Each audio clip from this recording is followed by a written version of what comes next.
De nos jours, la popularité se mesure beaucoup à l'aune des réseaux sociaux et à ce petit jeu-là, il y en a un qui est en train de briser tous les records en France.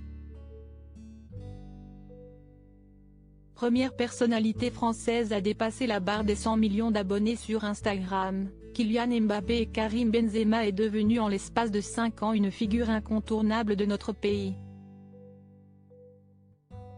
Considéré par beaucoup comme le meilleur joueur de la planète, l'attaquant de 24 ans a réussi une Coupe du Monde éblouissante, faisant grimper encore un peu plus sa cote de popularité auprès du grand public.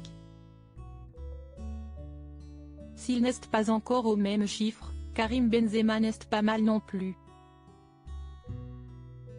Avec plus de 67 millions d'abonnés sur Instagram, il fait partie des footballeurs les plus suivis sur le réseau social.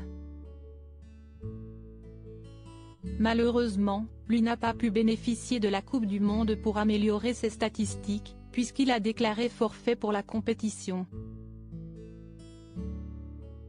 Pourtant, son influence est encore très grande en France et son embrouille actuelle avec Didier Deschamps est particulièrement suivie. Pourtant, un chroniqueur de l'émission Les Grandes Gueules ne semble pas du tout convaincu par l'impact positif des deux hommes dans la société. Écrivain, chroniqueur et avocat, Charles Consigny intervient dans l'émission de RMC et ce 13 mars, il avait envie de parler football. Benzema pense que tout le monde suit, à la minute, tous les drames qu'il traverse après avoir indiqué en préambule avoir regardé la Coupe du Monde au Qatar. Le chroniqueur de 33 ans s'en prend ouvertement à la nouvelle star des Bleus.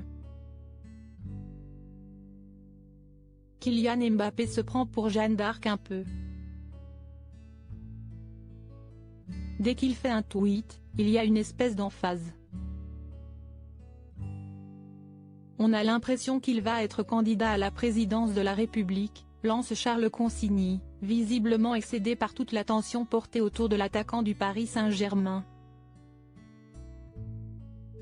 Vient ensuite le cas de la star du Real Madrid, qui en prend également pour son grade. Benzema pense que tout le monde suit, à la minute, tous les drames qu'il traverse et donc moi je lui dis, mais dégonfle tes chevilles, tout le monde s'en fout complètement de tes explications. Des paroles pour le moins fortes et sans concession de la part de Charles Consigny, qui n'a pas dû se faire que des amis.